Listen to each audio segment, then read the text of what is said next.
He thought crossing out one name on the promotion list would bury my entire career. But he never imagined that every sneer, every mocking smile was thickening a file that would later cost him everything. 6 years of my work erased, my innovations rebranded, my voice silenced in meetings where men laughed at jokes I'd never understand. They called me the walking patch fix behind closed doors at 11:30 p.m., thinking I'd never know.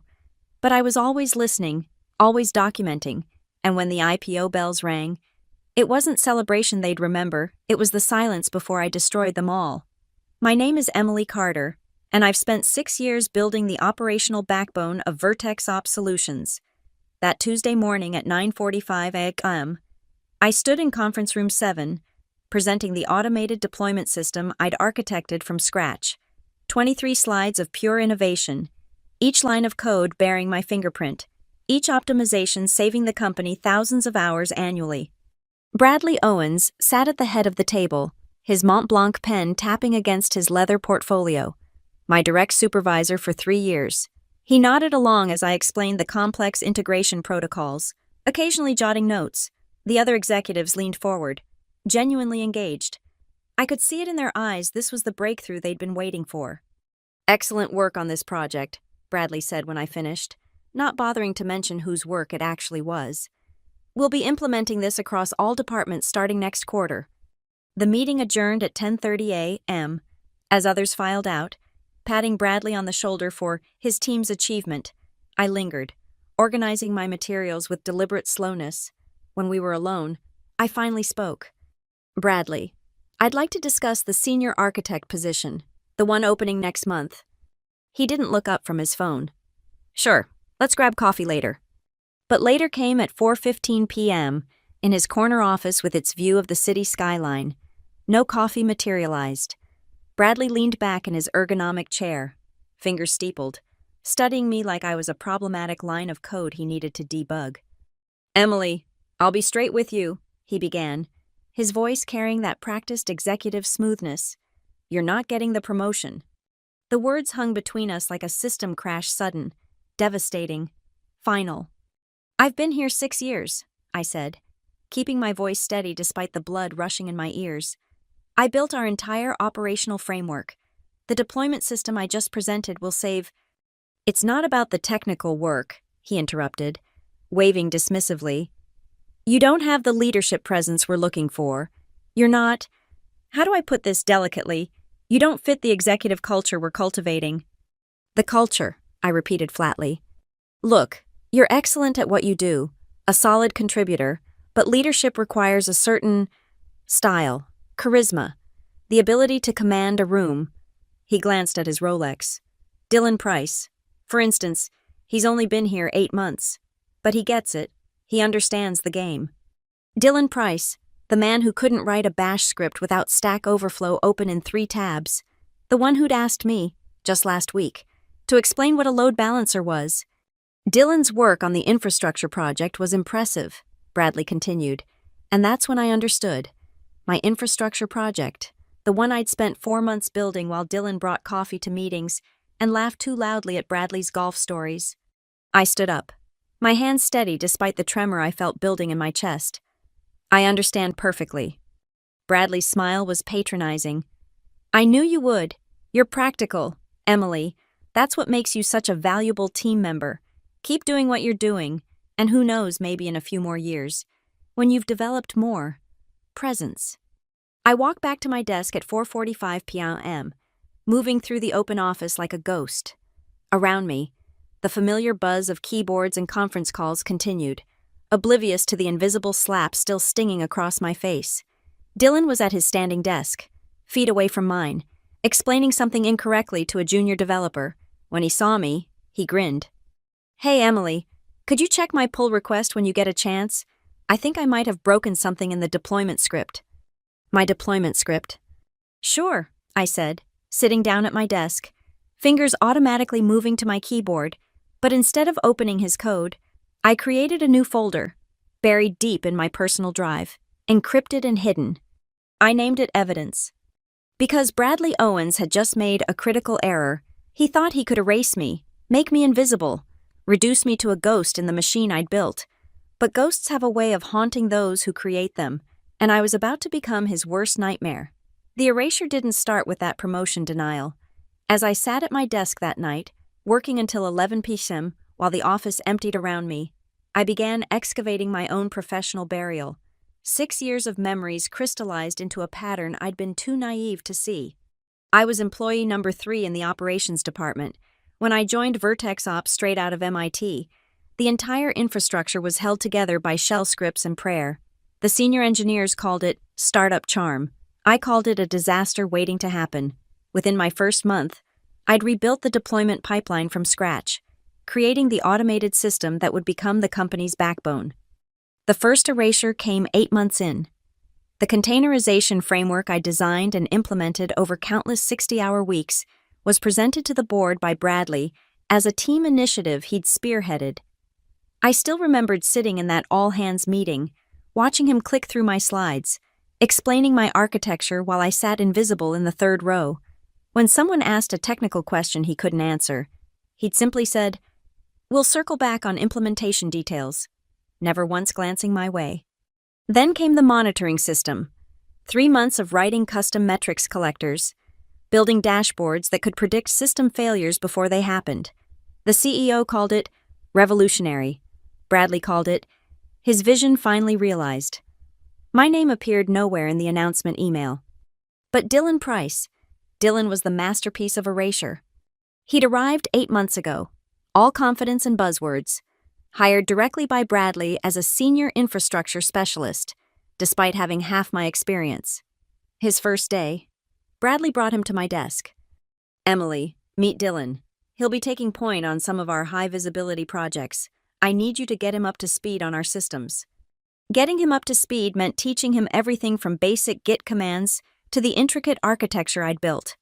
Dylan took notes in a moleskin notebook, nodding seriously while misunderstanding fundamental concepts, but he had something I didn't: the ability to transform my explanations into executive speak, to take my technical solutions and wrap them in the kind of corporate packaging that made Bradley's eyes light up. The pattern became sickeningly clear. I'd build something.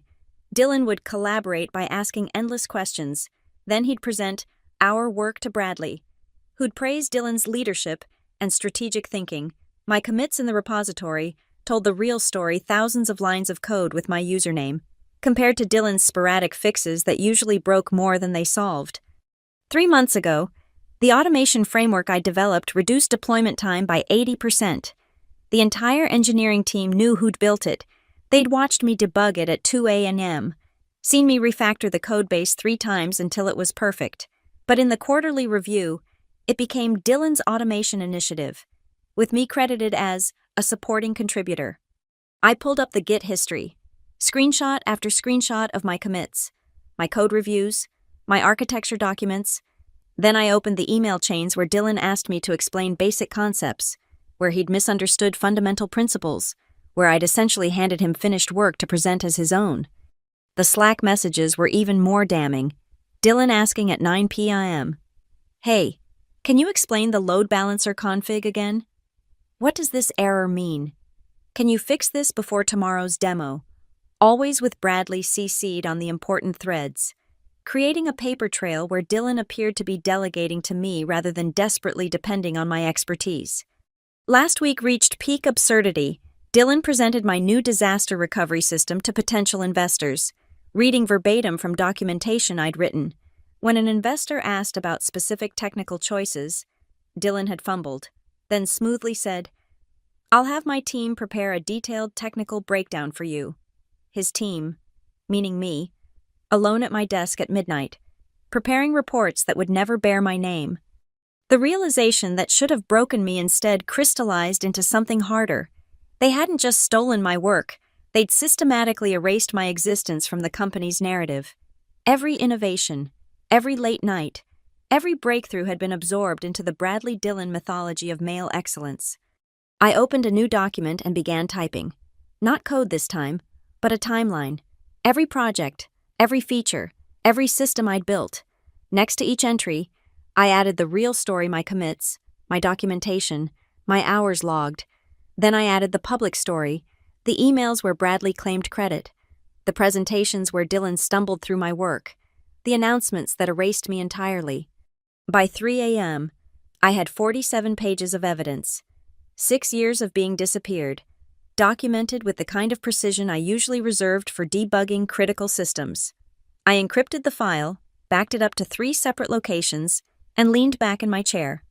Bradley thought he could make me invisible, but he'd forgotten something crucial. Invisible people see everything, and I'd been watching, documenting, preparing for a moment I hadn't even known was coming until today. The ghost in the machine was about to show them exactly what happens when you try to bury someone who knows where all the bodies are hidden. The crack in my composure came 3 weeks later.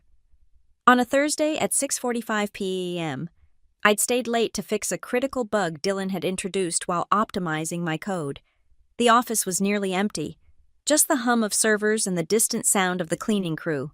I was heading to the kitchen for coffee when I heard voices from Bradley's office, his door slightly ajar, thinking no one else was around. "The IPO roadshow starts in 6 months, Bradley was saying.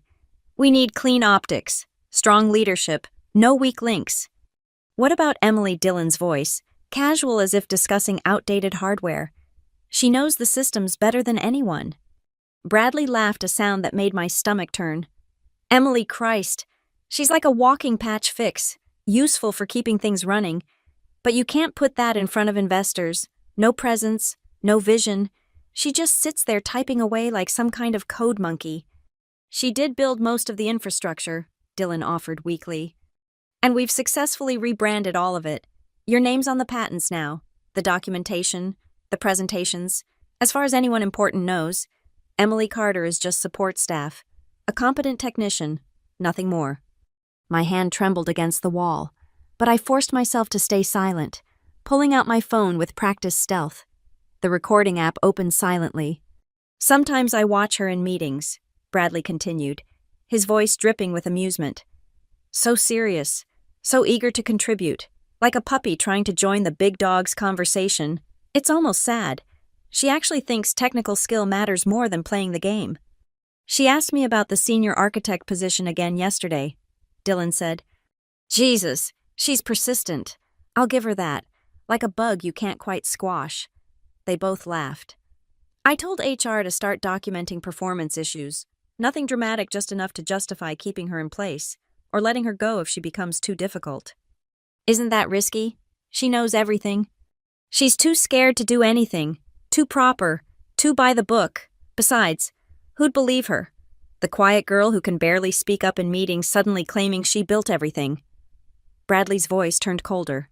"I've seen this type before. They're workhorses, not warriors. She'll take it, internalize it, probably blame herself for not being good enough. Maybe she'll quit eventually, save us the trouble." The recording captured everything: their laughter, their casual cruelty, the sound of bourbon being poured as they dissected my career, like medical students over a cadaver. 23 minutes of evidence that would have been devastating in any legitimate workplace, but I knew better than to trust HR. They'd already started their paper trail against me. When they finally left at 7:30 p.m., I remained frozen in the hallway's shadows, phone clutched in my hand.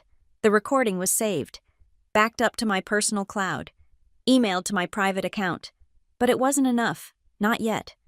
I returned to my desk and began digging deeper. If they were documenting performance issues, there had to be a trail. I accessed the shared HR drive technically within my permissions for project documentation. There it was, a folder labeled EC Performance Reviews, updated just this week. Inside, fabricated complaints about missed deadlines for projects delivered early, communication issues from meetings where I'd been told not to speak, and lack of initiative while my Git commits showed 70-hour weeks. But Bradley had made a mistake. In his arrogance, he'd sent emails from his company account. I found them in the project management system. Messages to Dylan with subject lines like EC Containment Strategy and Transition Planning, post Emily. One particularly damning thread discussed how to transfer my system knowledge to Dylan before making the necessary changes.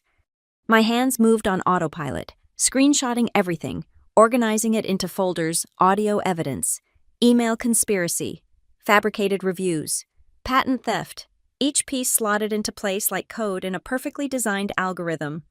At 11:15 p.m., security made their rounds. I nodded to the guard. Just Emily working late again, nothing unusual, but everything had changed. The crack in my composure had become a fissure, and through it, I could see clearly for the first time. They didn't just want to deny me advancement, they wanted to erase me entirely, steal everything I'd built, then discard me like deprecated code, the walking patch fix, the bug they couldn't quite squash. I saved the final file and closed my laptop. In the reflection of the black screen, I saw someone I didn't recognize, someone harder, sharper, dangerous. Bradley thought he knew what type I was, a workhorse, not a warrior. He was wrong. Workhorses pull the load until they die. Warriors wait for the perfect moment to strike. And I'd just realized that I'd never been a workhorse at all. I'd been a warrior disguised as one, and they'd just handed me all the weapons I needed. The ghost in the machine had heard everything, and ghosts, I was learning, had their own ways of haunting. The first ally appeared in the unlikeliest place, the women's bathroom on the 14th floor at 2:30 p.m. on a Monday. I was washing my hands when Sophia Reyes emerged from a stall. Her eyes red-rimmed, but alert. Former head of HR, now relegated to Special Projects Coordinator corporate speak for organizational purgatory.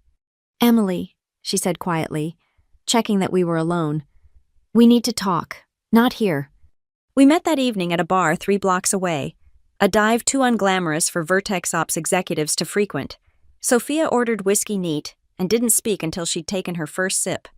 "They did the same thing to me," she said without preamble. "Different method. Same result. I pushed back on Bradley's hiring practices, too many of his fraternity brothers, too few qualified candidates. Suddenly I was difficult to work with and not aligned with company culture." "Why are you telling me this?" "Because you're documenting everything. I see you staying late, taking screenshots, organizing files." She smiled grimly. "I did the same thing, but I was alone. You don't have to be." She slid a flash drive across the table. 2 other women, Maria Gonzalez, senior developer, left 18 months ago, Keiko Tanaka, product manager, gone last year. Both signed NDAs, but they gave me their stories first. Bradley's pattern: identify talented women, steal their work, push them out when they've served their purpose. I pocketed the drive. "Why didn't you fight?" "I tried. HR buried it. But you're different. Emily, you have something I didn't: technical evidence, code commits, system logs, things that can't be explained away as interpersonal conflicts." Over the next weeks, Sophia became my strategic advisor, meeting at coffee shops before work, exchanging encrypted messages through personal emails, through her. I found Rachel Kim and Ivy Washington from compliance, who'd been watching Bradley's financial irregularities with growing concern. "He's been padding project budgets," Rachel told me during a lunch meeting disguised as a routine compliance review. "Your projects specifically, billing extra hours that go straight to his consulting bonuses." Ivy added, "We've been documenting, but we need technical proof. Someone who can show the actual work didn't match the reported metrics."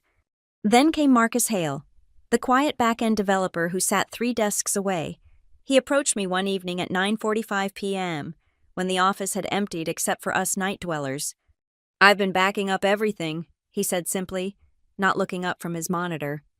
"Every commit, every email, every Slack message."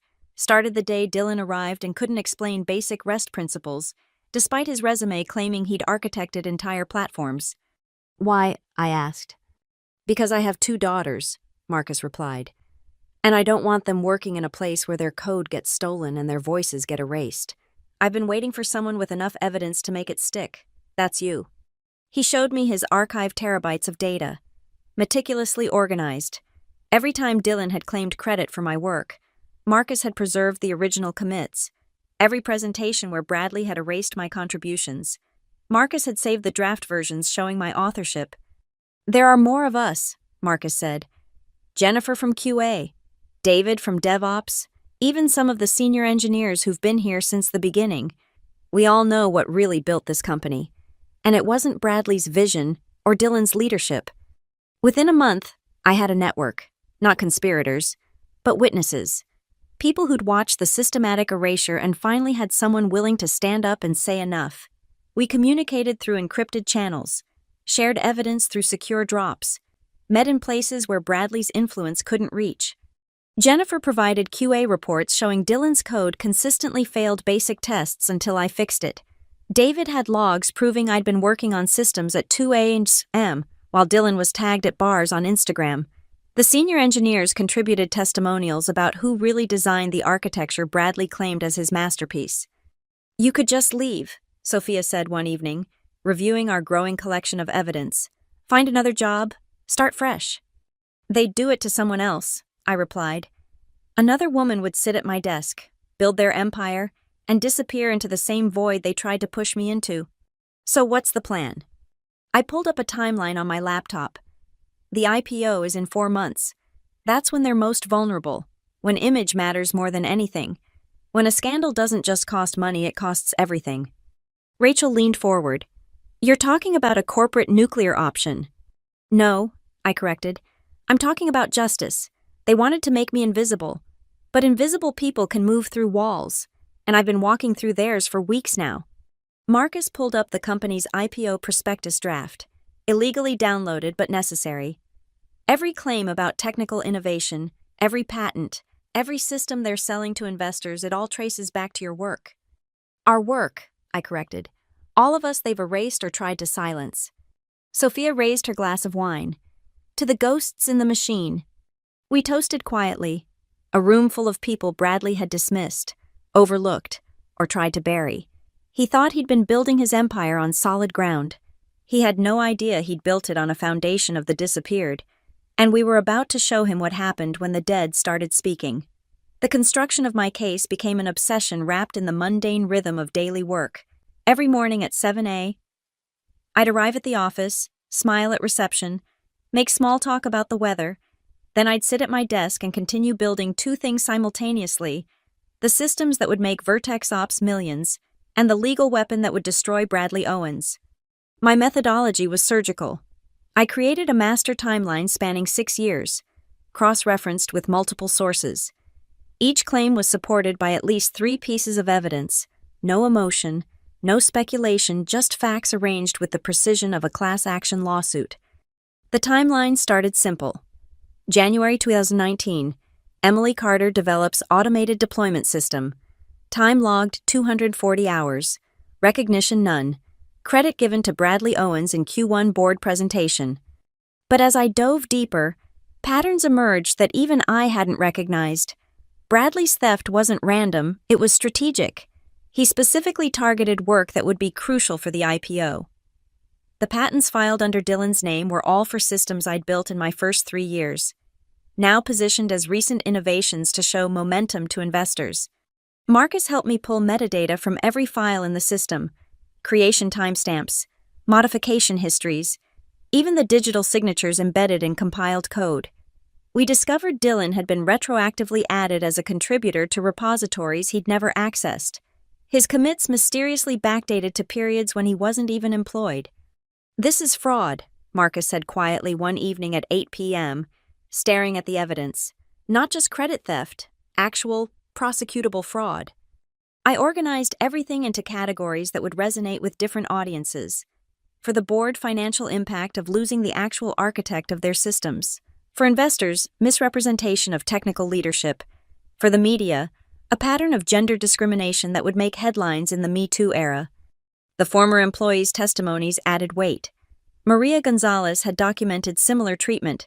Her machine learning algorithms, presented by Bradley as his strategic initiative, Keiko Tanaka's product roadmaps, revolutionary at the time, had been repackaged as Dylan's fresh perspective after she was forced out.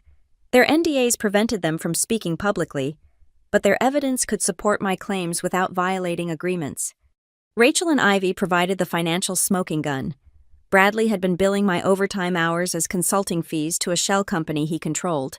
Over 6 years, he'd embezzled nearly $300,000 by inflating project costs based on my unpaid late nights. I built a presentation, not PowerPoint, but a legal brief disguised as corporate documentation.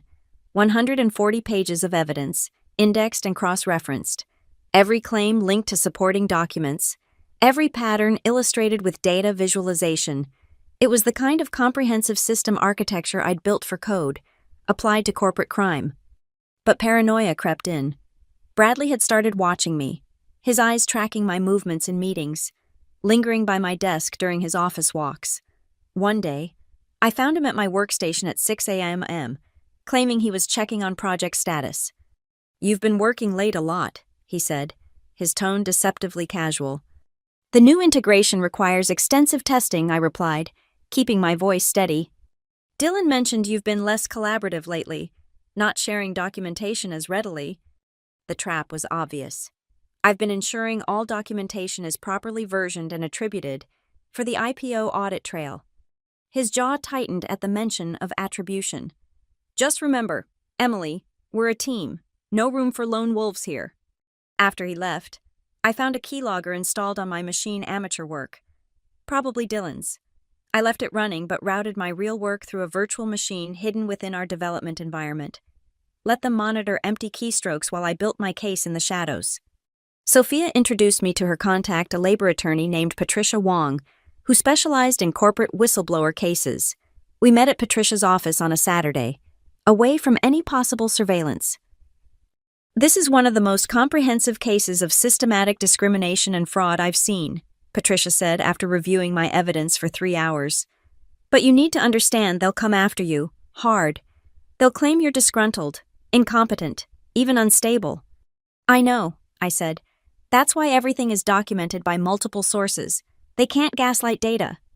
"The IPO timing is crucial," Patricia continued. "Once you file, they'll have to disclose the investigation to potential investors. The SEC doesn't take fraud allegations lightly, especially with this level of documentation."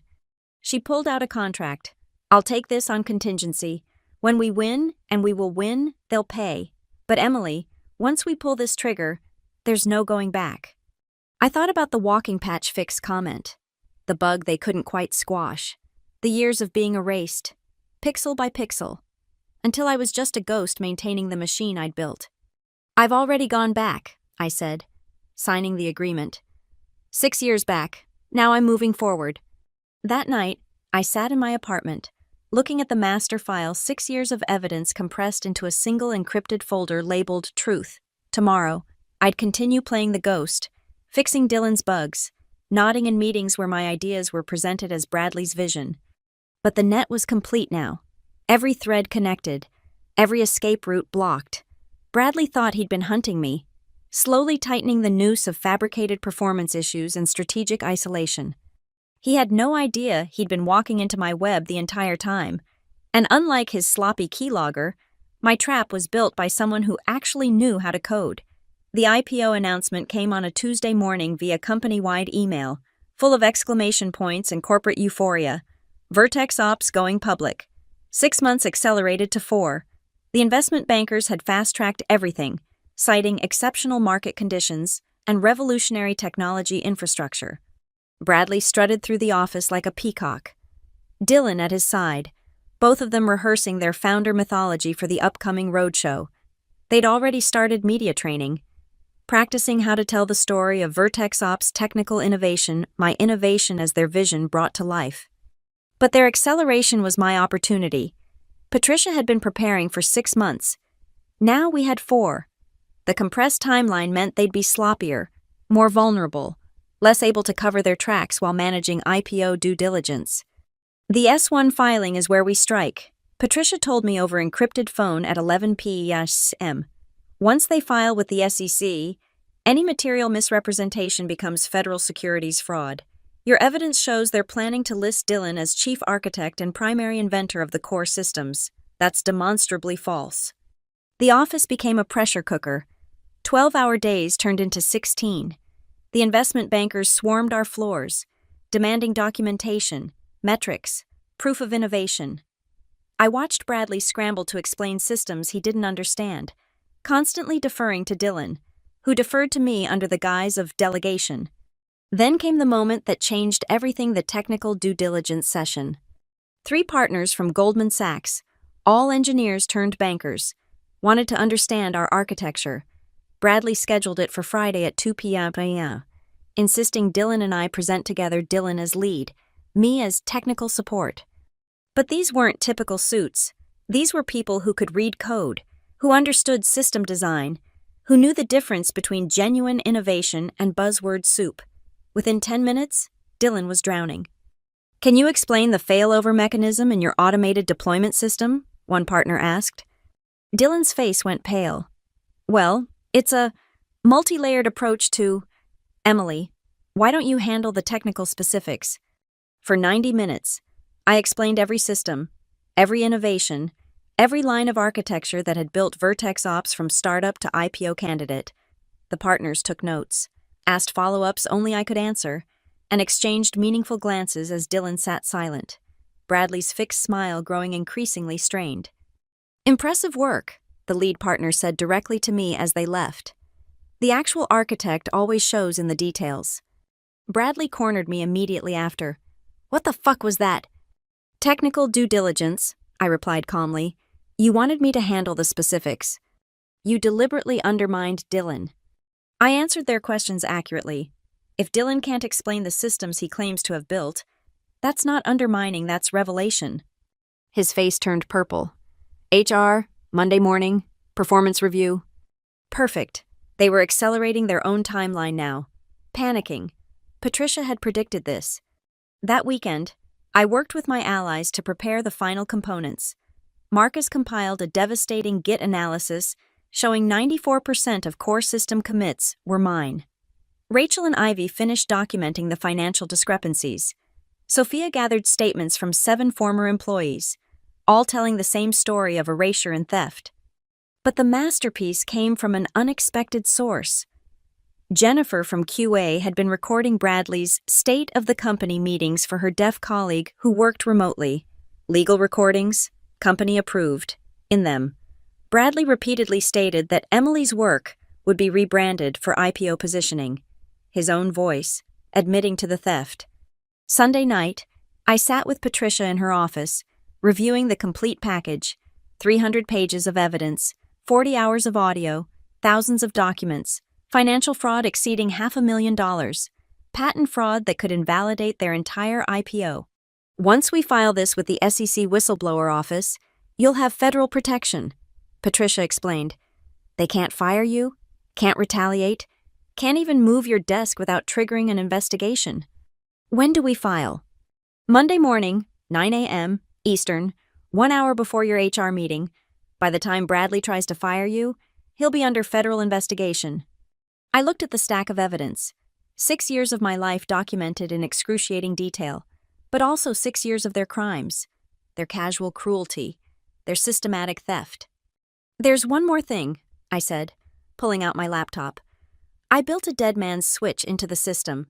If they try to lock me out, delete my access, or alter any code history, it automatically backs up everything to multiple secure servers and triggers an audit log that goes directly to the board." Patricia smiled. "You really did think of everything." "I'm a systems architect," I replied. "I don't just build things, I build them to survive catastrophic failure, and Bradley Owens is about to become the biggest catastrophe Vertex Ops has ever faced."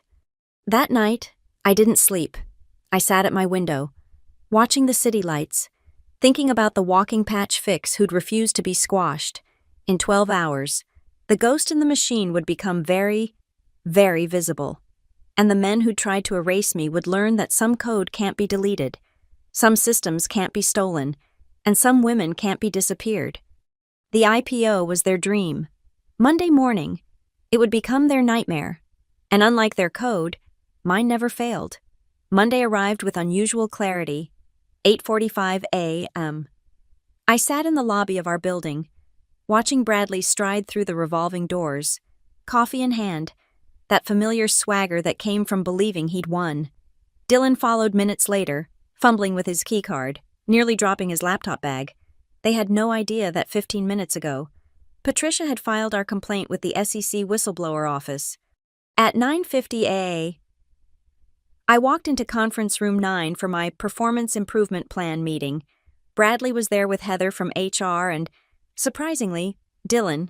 They'd assembled a thick folder of fabricated documentation my supposed failures laid out like evidence at a trial. "Emily," Heather began with practiced sympathy, We're here because we care about your success, but recent performance issues. According to federal whistleblower protection laws, I interrupted, my voice steady as steel. Any adverse employment action taken against an employee who has filed an SEC complaint constitutes illegal retaliation. The room went silent. Bradley's coffee cup stopped halfway to his mouth. What are you talking about? He managed. I pulled out my phone, opened the email from Patricia, and slid it across the table. SEC whistleblower complaint, number 2024, IPO 7829, filed this morning at 9 a.m. Eastern, alleging systematic fraud, intellectual property theft, and material misrepresentation in IPO documentation. Heather's face drained of color. You should have come to HR first. I did, 18 months ago. Your response was to help Bradley document false performance issues. I opened my laptop, pulling up the folder I'd prepared. Would you like to see the emails where you and Bradley discussed neutralizing the Emily problem? Dylan started to stand, but I wasn't done. Sit down. Dylan, you're named in the complaint. Patent fraud, claiming authorship of code you can't even understand, let alone write. I connected my laptop to the room's display and began my presentation. Not the technical architecture they'd stolen, but the architecture of their crimes. Git commits with timestamps, emails discussing theft strategy, the audio recording of Bradley calling me a walking patch fix. This is inadmissible, Bradley sputtered. You can't record. One-party consent state, I replied. And Jennifer's recordings of your all-hands meetings were company-authorized for accessibility compliance.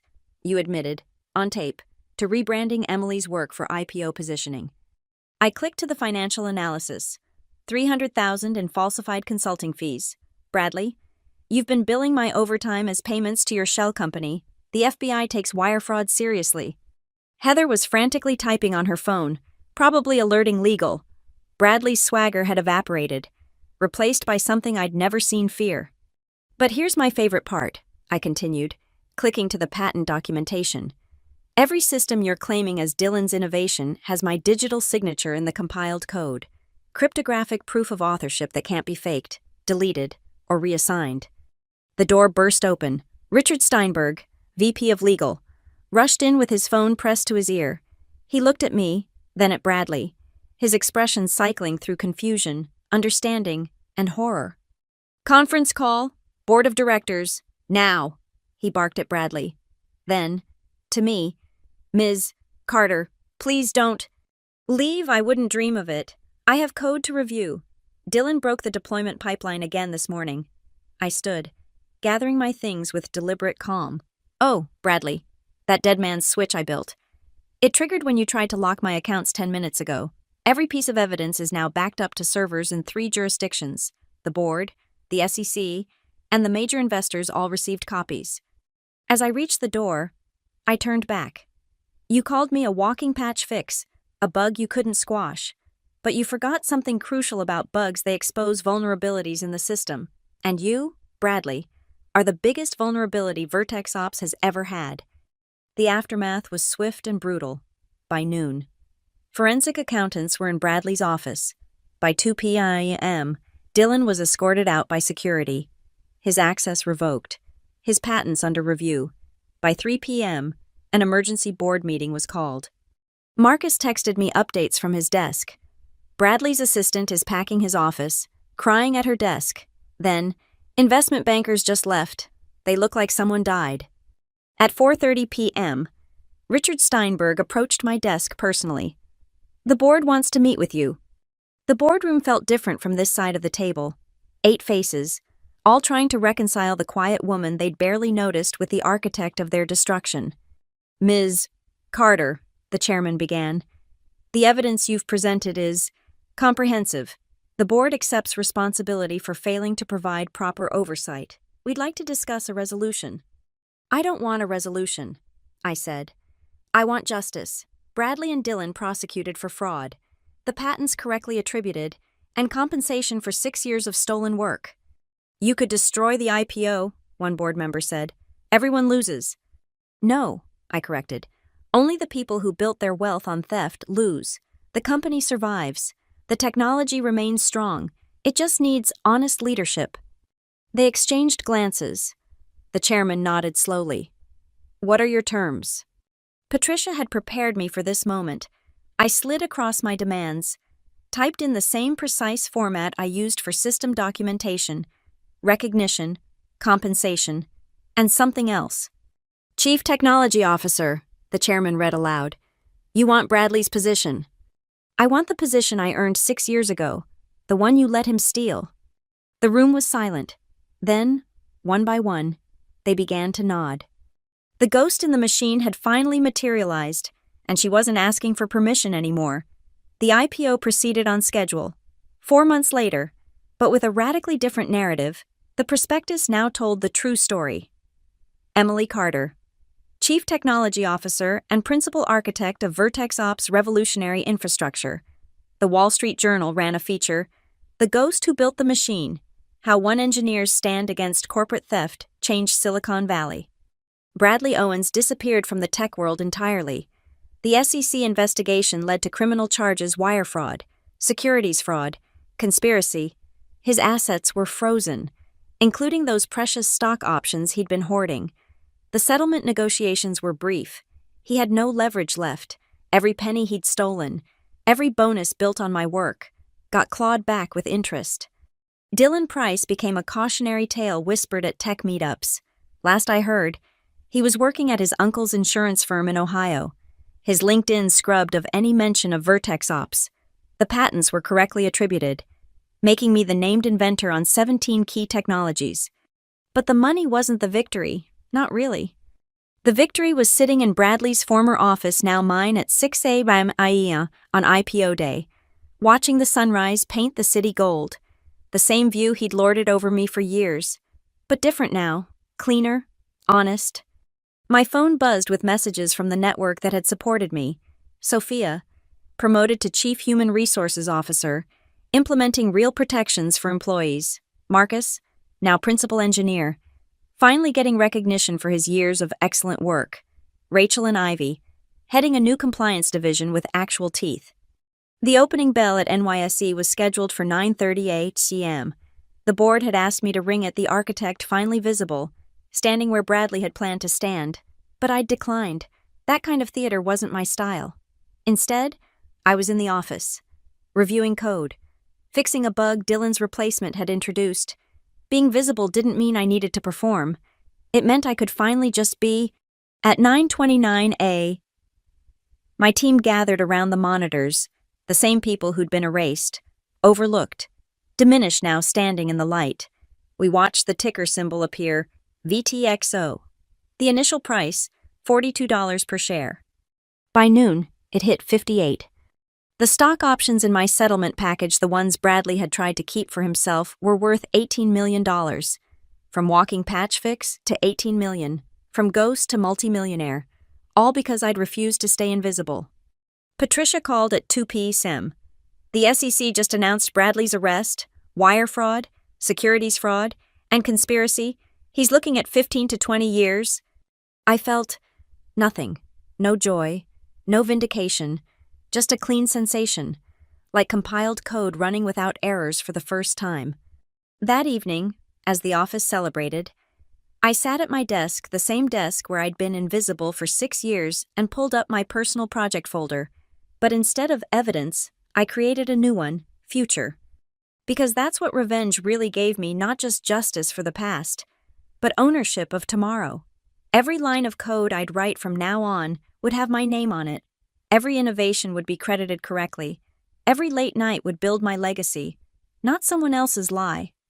Maria Gonzalez emailed me that night. Saw the news. Thank you. You did what I couldn't. Keiko Tanaka texted, you gave us all our names back. Even Jennifer from QA, usually so reserved, stopped by my office at 7 p.m. My daughter wants to be an engineer. Today, I could finally tell her why she should. The ghost in the machine had become the machine itself, not through stealing or erasing others, but by refusing to be erased, by documenting everything, by building networks stronger than boys' clubs, by writing code that couldn't lie, even when everything around it did. 6 months later, Vertex Ops valuation hit $2 billion. The systems I'd built scaled perfectly, handled the growth flawlessly. The board offered me a new package to stay CEO track. They called it more money than Bradley had ever dreamed of. I signed the contract with the same measured precision I'd used to document his crimes. No emotion, no celebration, just another commit to the repository of my life, properly attributed at last. But late that night, alone in my office with the city lights below, I allowed myself one moment of satisfaction. I pulled up the old audio recording, Bradley's voice sneering about the walking patch fix, the bug he couldn't squash. I deleted it, not because I wanted to forget, but because I didn't need it anymore. The bug hadn't been squashed. It had evolved, adapted, and ultimately reformed the entire system. The next morning, I wrote code until sunrise, my name on every commit, my vision in every function. No longer a ghost, no longer invisible, just Emily Carter, architect of everything they'd tried to steal, owner of everything they'd never understand. The machine was mine now, and it had never run better. Thank you so much for listening to this story of corporate revenge and justice. I'd love to know where you're listening from. Drop a comment below and let's connect. If this story resonated with you, please subscribe to the channel and share your thoughts on Emily's journey. Have you ever faced similar challenges in your workplace? Let's discuss in the comments.